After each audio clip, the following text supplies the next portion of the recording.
tidak segah atau sehebat profil yang ditayangkan tadi. Yang berusaha pengurusi majlis, yang dimuliakan keluarga ketiga-tiga profesor, yang berusaha Prof. Ahmad Syukri Mustafa Kamal, Timbalan dan Chancellor Akademik dan Antarabangsa, dekan-dekan pusat pengajian jarak jauh dan juga pusat pengajian teknologi industri. Terlebih dahulu saya juga ingin mengucapkan terima kasih kepada jawatan kuasa memilih saya untuk memperkenalkan Prof. Datuk Umar Syarikat Ali. Okey, seperti yang para hadirin sedia maklum daripada profil tadi kan, Prof. Umar telah pun dilantik jadi profesor pada tahun 2005. Lama tu berapa tahun? 7 tahun. Okay. Mengapakah beliau mengambil masa yang begitu lama untuk mentangkan syarahan umum beliau ya? Okay, pada pandangan saya beliau adalah seorang sarjana atau dalam bahasa Arabnya muallim ya. Yang dalam cerita Piramli itu selalu dengar kan, muallim ya. Ataupun saintis sebenar yang tidak mengharapkan sebarang sanjungan daripada universiti ya. Sebenarnya sebagai saintis dan juga sarjana yang sebenar, sanjungan yang diraihkan beliau, yang diminta, yang didasarkan perlu didapati ialah daripada kalangan para sarjana yang lain. Lebih-lebih lagi jika pesaing-pesaing dia yang menyanjungi beliau. Okay. Jadi tidak hairanlah kalau kita lihat bahawa beliau amat gigih menjalankan kerja-kerja pendidikan tanpa menghiraukan apa yang universiti sama ada sokong dia ke atau tak sokong dia ke, dia tak hirau. Jadi kalau anda lihat jumlah penerbitannya yang begitu tinggi dan kesemuanya di dalam jurnal-jurnal berwasit antarabangsa, dan juga H index beliau 15 dan juga citation index 770. Kesemuanya angka-angka yang amat respectable.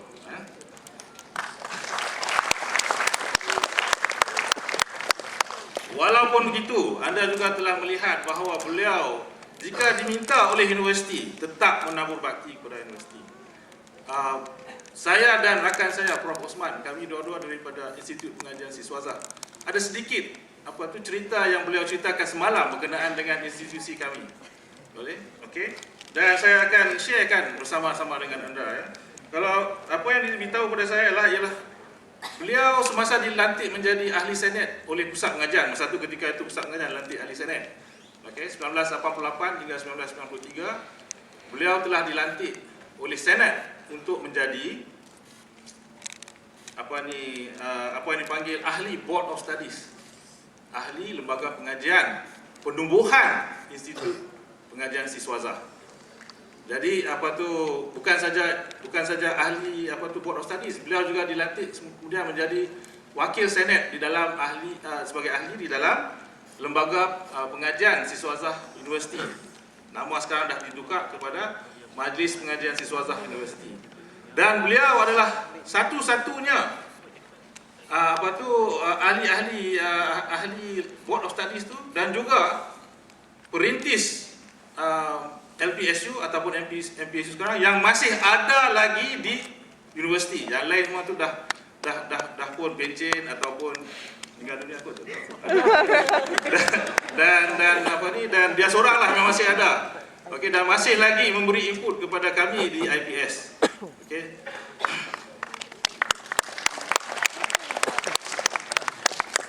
Alright, pandangan peribadi saya lah begini, ya.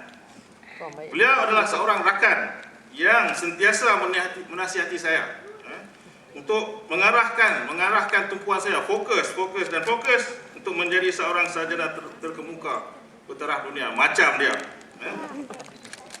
Juga untuk tidak merasa putus asa. Oleh kerana kalau kita jadi pensyarah dekat USM ni, kita apply macam-macam.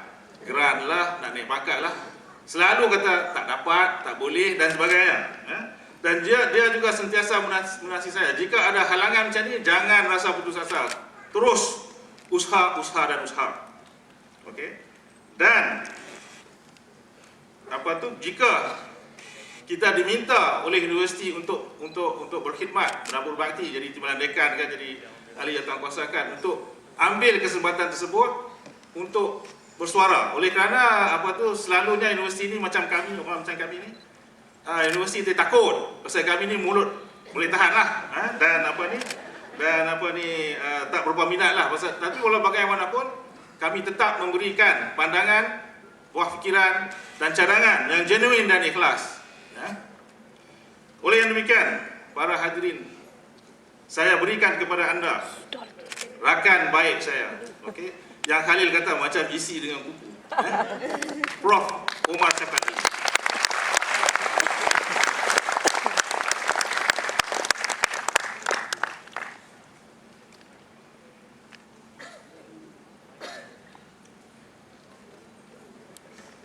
Bismillahirrahmanirrahim.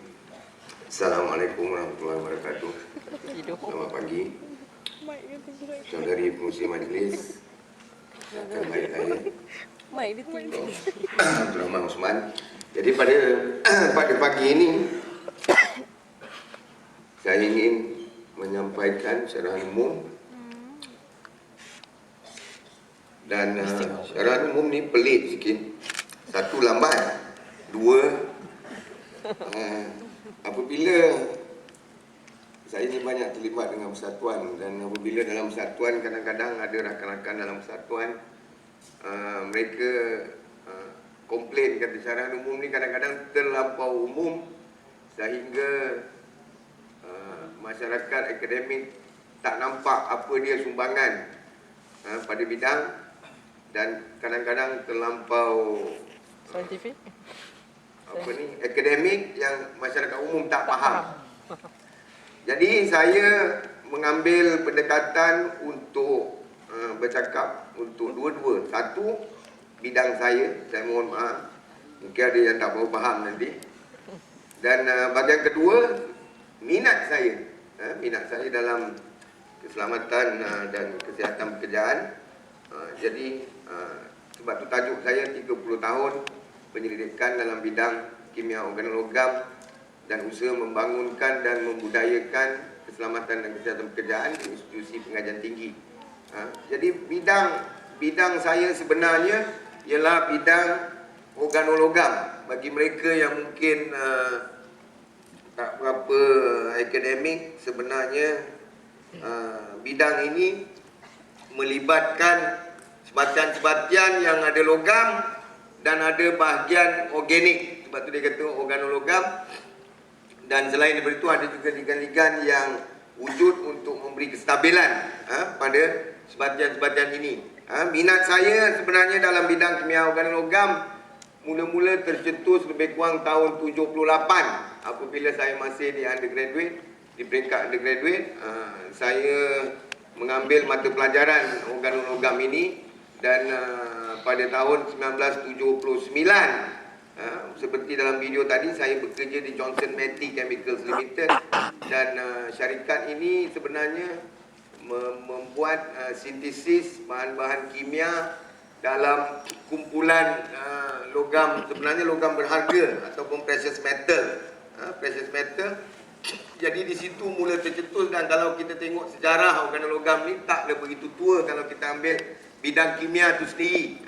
Bermula pada tahun 1760 di Paris, apabila seorang ahli kimia nama dia Cadet mensintesis sebatian organologam yang pertama, dan seterusnya bidang ini berkembang dengan begitu pesat. Tapi pada tahun 1951 bermula sebenarnya perkembangan yang sangat fenomenal, di mana apabila sebatian ferrosina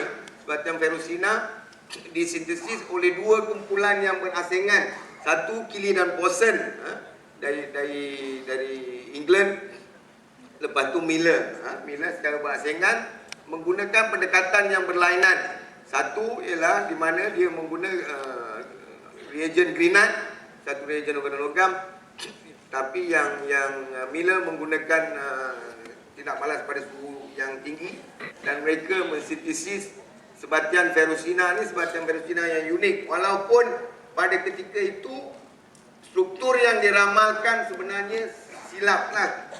Dan seterusnya pada tahun 52, Jeffrey Wilkinson sangat terkenal daripada Imperial College London, tapi pada ketika tu Wilkinson berada di Amerika.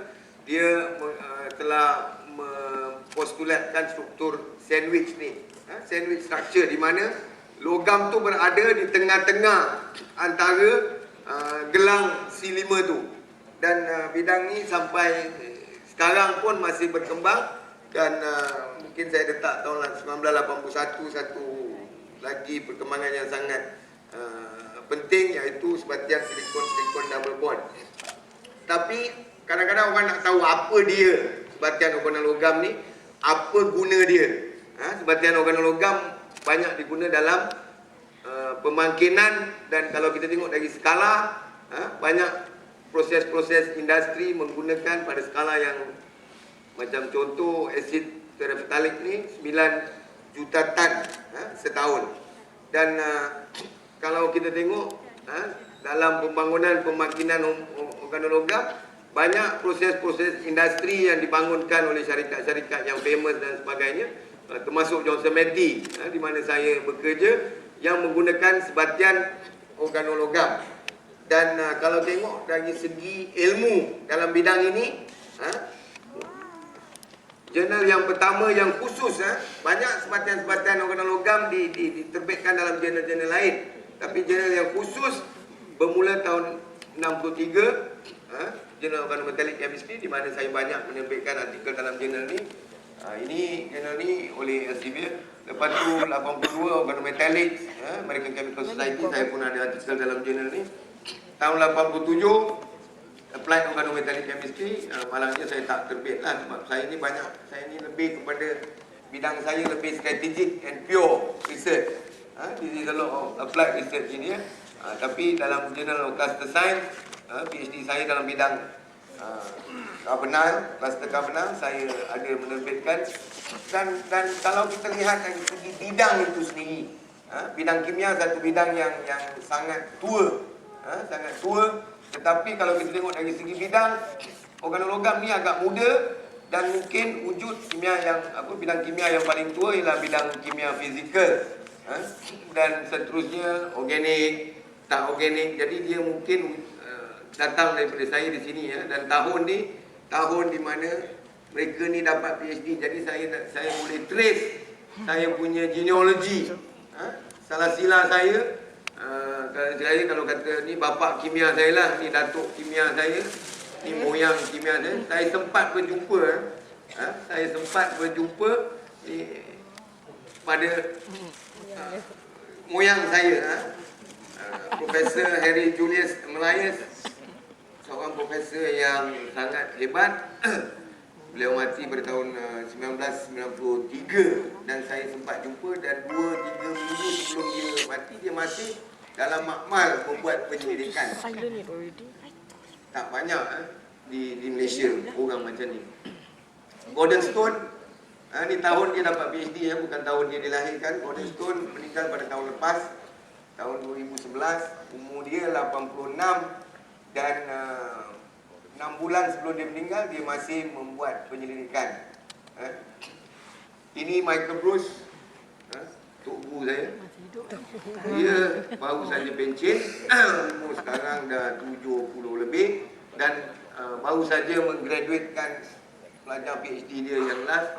Ini saya, PhD saya pada tahun 87. Dan bidang ini juga banyak mendapat pengiktirafan dari segi hadiah Nobel. Kalau kita tengok tahun 1912, Grenard dapat Nobel Prize. Lepas tu tahun 2010, ni untuk sintesis. Dan saya ingat ramai di USM ingat Noyori. Noyori datang pada tahun lepas untuk convocation USM. Beliau juga seorang Nobel, dan beliau adalah dalam bidang kimia organologam.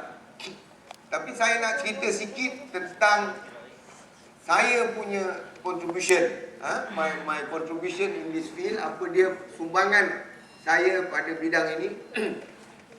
Bermula pada tahun 82, mula-mula saya membuat banyak penyelidikan Sebenarnya tesis projek tahun akhir saya pun dalam bidang kimia organologam, dan sampai hari ini masih tak diterbitkan lagi. Sebenarnya dalam tesis tahun akhir saya membuat penyelidikan tentang aromatic nucleophilic substitution catalyzed by nickel zero actually.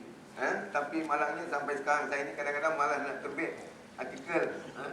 Tapi bidang mungkin yang banyak sumbangan yang pertama ialah emas, orang dalam bungkusan logam campuran 2 aryl nitril yang dapat diperangkapkan oleh bungkusan tritium, 3 ikatan fosforus ataupun arsenik ataupun stibin, logam apa ni, unsur kumpulan 15, ikatan dia dengan karbon yang dapat saya putuskan di dalam keadaan yang sederhana dengan menggunakan logam karbon ni. Akhirnya yang banyak sampai sekarang masih lagi dijalankan ialah sintesis, kreatifan dan struktur logam. Banyak orang sekarang ni minat emas. Mungkin saya nak off track sikit. Banyak orang minat emas dan banyak orang juga banyak ditipu oleh emas. Ya Allah, Oleh emas. Saya masa di Johnson Matthey, hari-hari saya guna tak kurang daripada mungkin 50 kilo emas. Amboi, kaya lah. 50 kilo. Dan emas ialah satu logam yang sangat unik. Very unik, emas satu logam yang sangat unik. Sebab tu ramai orang kena tipu. Pasal emas is very unik. Kalau kita ambil emas, kalau kita tak pandai campur, kalau kita campur, kata kita tak pandai campur, kita campur 1% ni, 1% saja kata palladium, itu emas jadi putih. Sebab tu white gold, white gold kalau orang di Malaysia kata white gold ni platinum.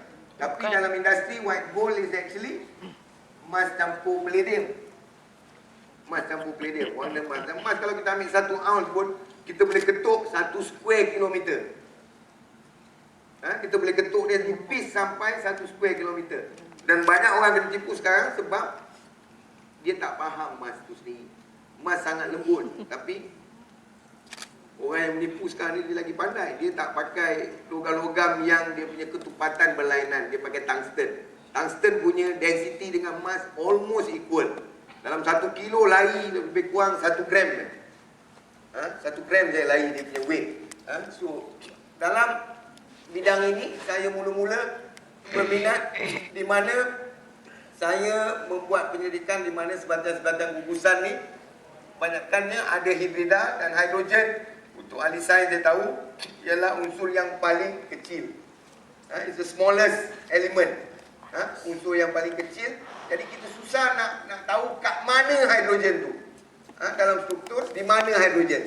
Jadi pada tahun 81 seorang ahli saintis nama dia Rolf Hoffman, dia dapat Nobel laureate sebenarnya. Nobel laureate. Dia meramalkan bahawa kumpulan ini tristrifinal phosphine-gold oxide sama dengan hidrogen. Agak orang tak percaya. Hidrogen tu kecil kan, dengan ni yang besar ni, tapi dia kata is isolable. Bermakna dia punya elektron lobe dan juga elektronik dia, sifat-sifat elektronik dia punya orbital yang terluar sama. Jadi menggunakan teori ini, saya cuba menggantikan hidrogen dalam sebatan-sebatan ni dengan kumpulan ni, emas. Dan saya berjaya, kalau kita tengok ini struktur, saya berjaya menggantikan. Ini struktur ni kalau kita tengok betul-betul, di sini emas dia. Di sini emas, di sini emas. Jadi kalau kita tengok, di situ sepatutnya ada hidrogen. Lepas tu kalau yang ini mungkin lebih apa ni, lebih senang kita nak tengok pasal ni besar sikit.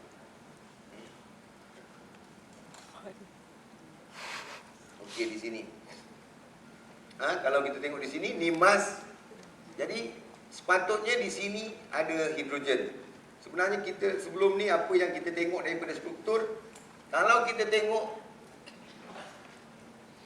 ligan ni, CO ni, karbon monoksida ni. Karbon monoksida is a very gas yang sangat beracun. Karbon monoksida ni, kalau kita tengok dia macam ni. Straight ni. Tapi sekiranya ada hidrogen kat tengah-tengah, dia terkangkang sikit. Dia terbuka. Dia terbuka. Kan? Jadi kalau kita tengok sini kan, tidak saya tunjuk. Kalau kita tengok sini, okey. Kita nampak tak ni hidrogen? Kan? Ni hidrogen, you tengok ni dia terbuka sikit. Dia tak parallel macam ni. Dia buka sebab hidrogen ni mengambil satu ruang lah. Dan kita boleh gantikan ni dengan mas. Ni mas saya dah gantikan satu. Dan seterusnya dalam ini saya gantikan dua-dua. Jadi ini satu cara. Dan sebelum penyelidikan saya ni, ahli sains semua dapat menggantikan 1 dan 2. Tapi saya berjaya menggantikan 3 dan setakat inilah 4 hidrogen dengan kumpulan mas ni. Jadi di sini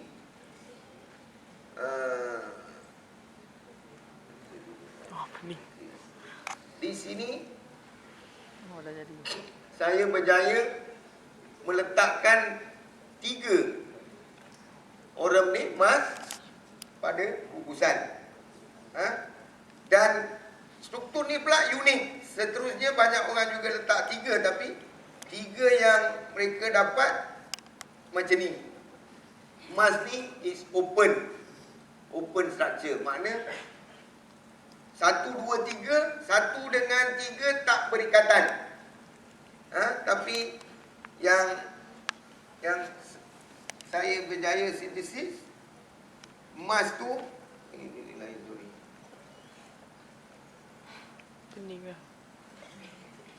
Mas tu triangle juga. 3 berikatan. Itu triangle. Dan akhirnya yang ini. Di mana saya dapat meletakkan 4. I'm not sure whether you all boleh nampak, tapi 4 mas pada sebatian. Dan bidang area yang kedua is this aryl nitrine. Aryl nitrine sebenarnya sebatian-sebatian yang agak susah. Dan dalam kimia kita ada isobenzin, di mana ada ikatan antara nitrogen dengan nitrogen, ikatan double. 2 pengikatan kuat, susah nak putuskan.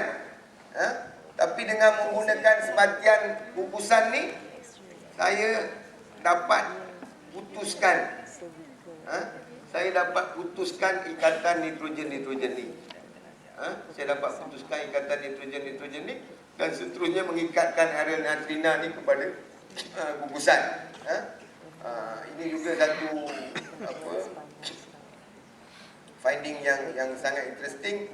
Dan dari segi yang ketiga, bidang yang ketiga ialah tindak balas. Yang ini satu fosfin yang sangat unik ni, fosfin ni. Bis diphenylphenoferrosin ni, fosfin ni sangat in a way rigid. Macam dia dipegang di tengah-tengah oleh ferrosina. Dan sebelum penyelidikan saya, sebatian ini disintesis sebenarnya oleh saya Datuk Guru Michael Bruce.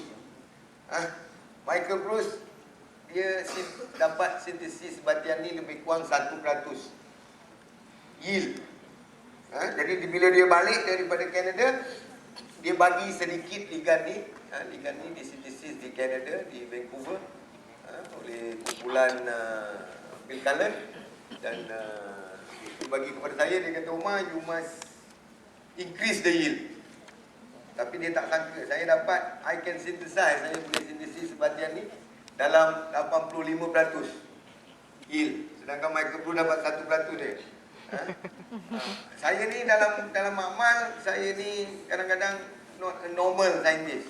Saya akan try masa buat penyelidikan pun kadang-kadang Michael Bruce pening kepala. Dia tengok wire elektrik saya masuk dalam almari. Saya sembunyi dia nak balas saya supaya dia tak tengok apa saya buat.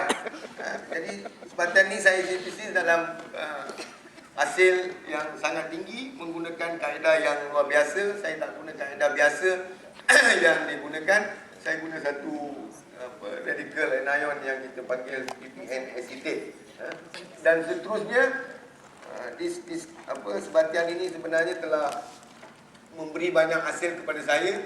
Daripada satu tindak balas saja saya dapat 14 sebatian. Dan sebab tu kalau kamu baca, Michael Bruce dia pernah tulis satu artikel tentang dia punya penyelidikan, what he has done in 25 years of ruthenium chemistry. Dia cakap ruthenium chemistry. Dalam tu dia kata orang yang paling pandai yang boleh mengasingkan paling banyak bahan is Omar Syokar Ali. Dia kata painstaking work by Omar Syokar Ali, and ada juga dia kata nobody can separate more bands on the TLC plate, at least in Adelaide, dia kata, than me. So saya boleh daripada tindak balas, kami tak jalan tindak balas ni, tak dijalankan dalam skala yang besar. Most of the synthesis 50 mg ataupun 100 mg, mana 0.1 gram or 0.05 gram kan. Kalau you dapat 14, you imagine the amount you nak kena dapat. Dan seterusnya kita nak kena buat infrared, NMR, mass spec, microanalysis, dan kalau nasib baik dapat kristal, dapat hablu tunggal supaya kita dapat tentukan struktur dia dengan tepat. Dan apa yang kamu lihat daripada diagram-diagram tu ialah struktur X-ray dia. And to grow crystal is an art. It's not any easy job. Di mana kadang-kadang saya juga ada nama samaran, dia panggil saya green fingers. Saya cekap juga untuk grow crystal. Telah terbukti di mana? Di Kyoto, di Cambridge, di mana ada pelajar-pelajar kadang-kadang sampai 3 tahun tak dapat hablo, saya boleh buat overnight. I can get single crystal overnight. So this bidang saya, dan masih lagi sekarang ni kebanyakan pelajar-pelajar saya melibatkan diri dengan sintesis sebatian ruthenium kamnal yang melibatkan ligan-ligan kumpulan 15 yang ada fosfin, yang ada asin, dan masih dijalankan. Dan selain daripada itu juga ada juga pelajar-pelajar dan postdoc saya juga melibatkan diri dengan mensintesis ligan-ligan baru yang kita tak boleh beli. Dan ini salah satu ligan yang disintesis oleh postdoc saya. Ligan ini is quite beautiful, bifinal dengan asin. Selain daripada itu, ini juga cantik, ligan bidentat, tetapi ada kumpulan metil pada vinil. Ini ligan asin yang ada kumpulan sulfur yang mungkin kami harapkan dapat memberi tindak balas yang lebih menarik daripada perkara-perkara yang biasa. Ini dia sebatian-sebatian yang masih disintesis oleh pelajar-pelajar saya. One of them is here, maybe two of them, pelajar master dan PhD saya. Dan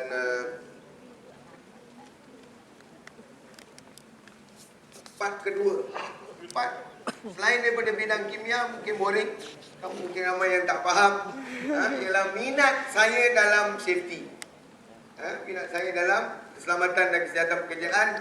Dan minat ni seperti dalam video dinyatakan apabila saya mula-mula bekerja pada tahun 77, 1977, apabila saya mula-mula bekerja di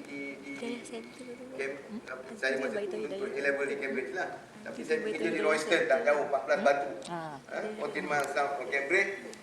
Dan pada tahun 77, undang-undang mengenai keselamatan dan kesihatan pekerjaan di England baru saja wujud.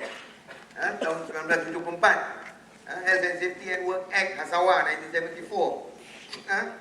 Jadi masa saya kerja tahun 77 di England, kita bekerja bukan macam sini. Kita lapor diri, kita tak tahu kat mana kita nak kerja. Jabatan kita tak tengok lagi pun. Siapa bos kita pun kita tak tahu. Seminggu safety training. 1 minggu tak tahu you punya bos jabatan you kat mana tak tahu. Seminggu you go for safety training. Jadi saya bernasib baik. I was trained in chemical safety, firefighting, self-contained breathing apparatus, kinetic handling, chemical hazard. Semua saya dilatih pada tahun 77. Jadi sebab tu minat saya kan daripada tahun 77 hingga sekarang saya masih minat pada safety dan ramai orang kata saya ni safety, orang safety USM lah. I'm the safety man of USM. Jadi mengapa keselamatan dan kesihatan pekerjaan ini penting? Kalau kita tengok secara global, pada satu tahun lebih kurang 270 juta kemalangan yang berlaku di tempat kerja. Ini bukan kemalangan jalan raya. Kemalangan yang berlaku di tempat kerja. Lebih kurang 2 juta kematian akibat daripada aktiviti yang berkait dengan pekerjaan. Dan seterusnya lebih kurang 160 juta penyakit yang berkaitan dengan pekerjaan. Bukan sakit isap ukuk ke, tapi sakit berkaitan dengan pekerjaan. Dan dari segi wang ringgit, lebih kurang 4% daripada KDNK lah, GDP, kos kemalangan. Jadi ini satu angka yang tinggi. Dan kita tahu Malaysia ingin jadi negara maju dan sebagainya, 2020 dan sebagainya kan, tapi kadar kemalangan kita agak merisaukan. Jadi pada tahun 91, 92 dan 93 ILO, International Labour Office dengan MTUC bersama dengan kerajaan Malaysia telah membuat satu kajian, dan dalam kajian itu didapati bahawa kadar kemalangan di Malaysia agak merusingkan, is on the increase. Jadi daripada this tripartite study dicadangkan satu akta baru yang lebih menyeluruh supaya safety ni kita dapat memperbaiki keselamatan dan kesihatan pekerjaan. Jadi akibat daripada kajian ni, satu akta telah keluar, Akta KKP 1994, dan akta ni membuat peruntukan lanjut bagi memastikan keselamatan, kesihatan dan kebajikan. Dan juga kebajikan orang-orang yang sedang bekerja bagi melindungi orang lain, risiko bla bla bla, dan seterusnya menubuhkan Majlis Negara bagi Keselamatan dan Kesihatan Pekerjaan. Dan saya sejak 2003 salah seorang pemerhati tetap dalam Majlis Negara. Pemerhati ni lebih baik daripada ahli. Kepala ahli Majlis Negara dia boleh duduk 2 penggal maksimum. Maksimum 2 penggal 6 tahun dia kena keluar. Sebab akta menyatakan demikian. Tapi pemerhati saya boleh duduk sampai bila-bila. Sampai bila-bila selagi menteri tak keluarkan saya lah. Tapi dia nak keluarkan saya pun susah pasal menteri sekarang orang kampung saya. Kita Subra orang Ujung Pasir. Orang Ujung Pasir Melaka. Jadi akta ni unik. Akta ni beza sikit dengan banyak akta lain. Akta lain usually is more rely on enforcement. Tapi akta ini mengambil prinsip apa yang digelar prinsip pengaturan kendiri, ataupun prinsip Roberts. Roberts salah seorang lord, hakim di England. Masa akta nak dibuat di England ni beza dengan kita. Di Malaysia kita kata Constitution is supreme, perlembagaan is supreme. But in England no, Parliament is supreme. In England, Parliament is supreme. Dan bila dia nak buat undang-undang macam di England, dia selalunya lantik hakim. Hakim seorang mempengerusikan, kaji, perlu ke tak undang-undang apa nak buat. Kita pun dulu macam tu juga. USM ditubuhkan di bawah satu jawatankuasa yang dipengerusikan oleh Lord Sufyan. Kan? Tapi sekarang universiti nak buat senang kan? Majlis makan malam pun boleh ada universiti baru. Kan? Tapi Lord Robert apabila beliau mengkaji tentang safety, Lord Robert telah mengeluarkan satu kenyataan. Kenyataan dia sangat penting. Kalau maybe I'll say it in English first. Lord Robert telah menyatakan the primary responsibility to eliminate or reduce a hazard lies with those who create and work with the hazard. Bermakna Lord Robert telah menyatakan tanggungjawab utama untuk menghapuskan ataupun mengurangkan sesuatu bahaya itu jatuh kepada mereka yang menyebabkan bahaya dan juga mereka yang bekerja dengan bahaya berkenaan. Bermakna dari segi keselamatan, safety, tanggungjawab itu tanggungjawab bersama. Yang menyebabkan bahaya, majikan. Yang bekerja dengan bahaya, pekerja. Ini penting. Prinsip ini digelar dalam bahasa Melayu prinsip pengaturan kendiri, atau bahasa Inggeris dia kata self-regulation. Bermakna kalau you bekerja, you regulate diri you sendiri. You atur diri you sendiri. Kalau biasa orang kata you are innocent unless proven guilty. Tapi dari safety ni you buat kerja. Kalau tak ada apa-apa berlaku, okey. Tapi kalau apa-apa berlaku, you are guilty. You have to prove that you are innocent. You have to prove. Dalam akta dia kata setakat yang praktik. Bermakna you have to prove as far as is practicable. Saya dah buat ni, saya dah buat ni, saya dah buat ni, saya pakai alat-alat keselamatan, alat lindung diri, tapi masih berlaku. You have to prove. Dan ingat, Lord Robert juga dalam kenyataan dia telah mengeluarkan lagi satu kenyataan. Lord Robert telah menyatakan, dia kata, whatever you do and whatever you fail to do must not bring harm to others. Bermakna bukan saja apa you buat, tapi ingat apa you lupa buat, apa you tak buat juga tidak boleh mendatangkan bahaya kepada orang lain. Prinsip ini banyak digelar kadang-kadang dalam undang-undang dia kata duty of care. Duty of care. Ada orang kata duty of care ni tanggungjawab berjaga-jaga dan sebagainya. So ingat, duty of care is also important. Bermakna bukan saja apa yang kamu buat, tapi apa yang kamu gagal membuat. Ini juga penting. Dan dari segi safety, kalau kita tengok di Malaysia, kadar kemalangan mungkin selepas akta keluar ada penurunan, tapi selepas tu dia naik balik dan ada ini dia kadar. Ini kadar kemalangan per 1000 pekerja. Kadar di Malaysia memang ada penurunan. Tetapi malangnya kadar kematian per 100,000 masih tak menurun. The latest figure yang ada untuk tahun 2010 dikeluarkan pada Disember tahun 2011. Jadi mungkin bulan ni akan keluar tahun 2011 punya angka, tapi kadar dah turun kepada 5.72 kadar kemalangan. Tetapi kematian masih kat sini, lebih kurang 13. Jadi kematian agak tidak menurun. Kematian tidak menurun. Dan kalau kita tengok, kita banding diri kita dengan negara lain, we don't see much changes. Dan kalau kita tengok dari segi competitive index, kita tengok Malaysia masih di tengah ni. Negara-negara maju seperti Finland, Sweden, Denmark, these are the high.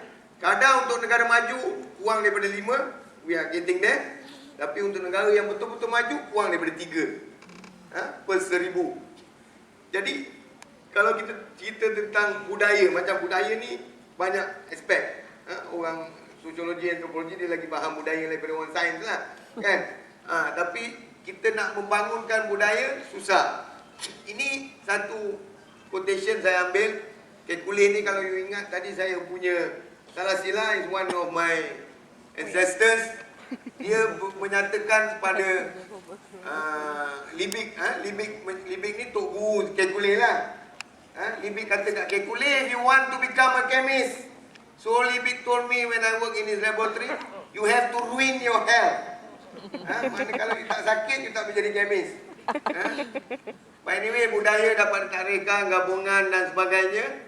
Dan saya nak cerita, I think you can read in my notes, dari segi safety di USM, saya ingat kita lebih bernasib baik dan lebih beruntung daripada universiti lain. USM have been concerned. Tahun 75 kita dah lantik Jawatan Kuasa Perlindungan Sinaran, 82 Jawatan Keselamatan Makmal dan Bengkel dan sebagainya. Dan kita ada champion safety.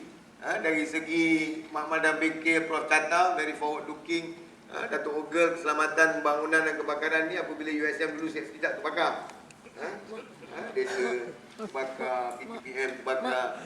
Lepas tu kita gabungkan semua jawatan kuasa dan jawatan kuasa ni sebenarnya dipengusikan sepatutnya oleh Naib Chancellor, tapi ramai Naib Chancellor tak mau pengusi. Dan Naib Chancellor yang pertama pengusikan Tan Sri Zul, seterusnya sekarang ni Datuk Omar. Dan untuk jawatan kuasa perlindungan senaran dan juga orang BTL daripada orang yang bertanggungjawab terhadap mesin, pengurusi dia TNC R&D.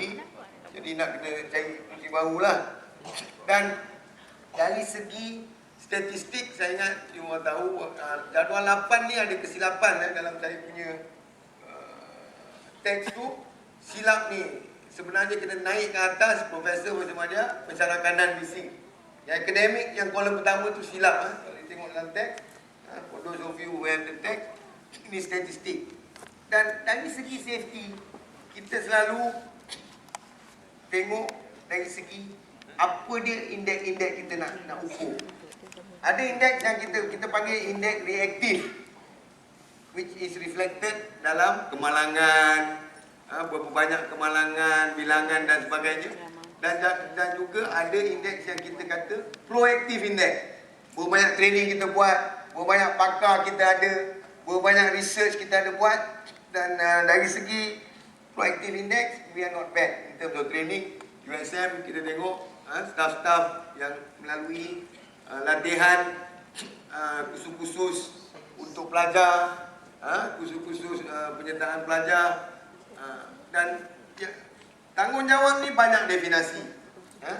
Selain daripada tanggungjawab, ada juga what we say responsibility and accountability. Kebertanggungjawaban. Responsibility kita boleh turun kuasa daripada orang lain, tapi accountability tak boleh. Kita masih accountable. Saya suka this quotation, dia kata tanggungjawab tu is often meant to denote duty, sometimes imposed upon one another, but responsibility in its true sense is an entirely voluntary act. Jadi safety tu, tanggungjawab ni penting. Banyak orang tak faham tanggungjawab. Yang ada tanggungjawab dia cerita kat mulut. Tapi dalam hadis pun banyak. Hadis kalau kita baca Sahih Bukhari, Sahih Muslim, dia kata practice what you preach. If you don't practice what you preach, dia kata you kena baling dengan orang ke sini, kena situ, kan? Mahatma Gandhi pun kata what is faith if it is not translated into action. Jadi kepercayaan you have. Dan ada teori-teori mengenai safety. Tapi masalah kita nak membangunkan safety culture ni satu proses yang secara berterusan. Bukan senang. Kita nak promote, kita nak mengajar lain, kita nak jadi mentor kepada orang. Tapi yang penting kita punya ketua. Cip-cip kita kalau tak minat safety tak diberi priority yang pertama. Number one priority. Kadang-kadang safety ni bila ada construction dia kata safety first. Dia bubur signboard kat depan besar-besar, utamakan keselamatan, safety first. Dah habis siap bangunan, safety buang. Safety dah tak penting. Jadi macam-macam quotation, safety is not a priority actually. It's a value. Safety should be an unwritten rule. Bukan sebab ada undang-undang kita ikut, tapi penting untuk kita. It should become a value that is never questioned, never compromised. Dan di sini dia kata, ini masalah kita dalam pendidikan, safety tak penting. Tak penting. Walaupun banyak penyelidikan dah dijalankan, dan juga ada satu penyelidikan yang dijalankan yang melibatkan semua IPT dan juga institut-institut penyelidikan dan pembangunan seperti RRI, FRIM dan sebagainya. Dan dalam majlis bersama ni kita buat satu penyelidikan dengan Institut Pendidikan Tinggi Negara, dan kajian daripada ni menyatakan bahawa pelajar universiti mesti didedahkan kepada safety. Mana semua kena buat safety. Kalau dia tak buat, they don't know a lot. Tapi malangnya kajian ni kementerian dia kata dia serah kepada universiti. Serah kepada universiti untuk implement. Kalau universiti nak implement, tak implement. Jadi cadangan saya ialah supaya pendidikan mengenai safety ni mesti menjadi sebahagian daripada kurikulum universiti. It has to be an integral part of the curriculum. Tak boleh asing. Universiti dulu ada, sekarang dah makin lama makin tak ada lah. Dan of course ini kalau kita baca dalam literature banyak kata model KJP ni is the model of ILO. Sebenarnya model ni is the International Atomic Energy Agency punya model. Dan akhirnya saya ingat masa pun tak ada panjang, saya sebab start pun lambat, saya ingin menyampaikan penghargaan kepada guru-guru, pencara dan dengan gambar mereka ada dalam video saya. But special mention actually my chemistry teacher UGG, Mrs. William, masa A-level, Tingdi when my undergraduate, and then Michael Bruce, of course the crystallographers yang banyak membantu saya daripada the structural analysis, Michael Bruce, Edward King from Adelaide, but Edward is now in University Malaya, Michael Snow from Adelaide, Alan White, Brian Skelton from Perth, Brian Nicholson from Waikato, and of course in USM, Teo Siang Guan and Pan Ung Kun from USM. My students and postdoc especially from Siva Kumar, Ramalingam and Dr. Imtiaz, my students, I think some of them are here, but special mention for Syaida, dia bantu saya buat saya punya PowerPoint ni. Dia tengah tunggu nak habis dia punya master. My mentors worldwide, especially Bruce, Michael Bruce in Adelaide, Lord Lewis in Cambridge, the late Professor Ito, dia dah arwah dah, di Kyoto, and also Aubrey, Andre Aubrey actually baru 3 tahun dia dah meninggal, and rakan-rakan di universiti di merata dunia, terutama di England, Canada dan Australia dan juga New Zealand.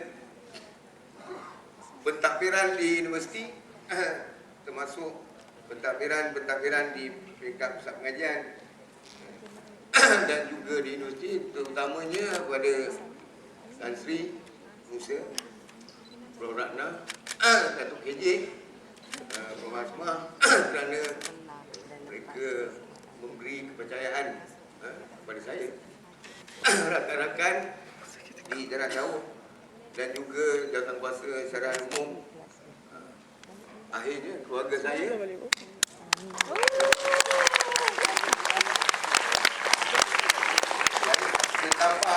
Saya tambah gambar ni arwah Atta, dia ada 3 bini. Bini nombor kakak saya ni, ni Khalil and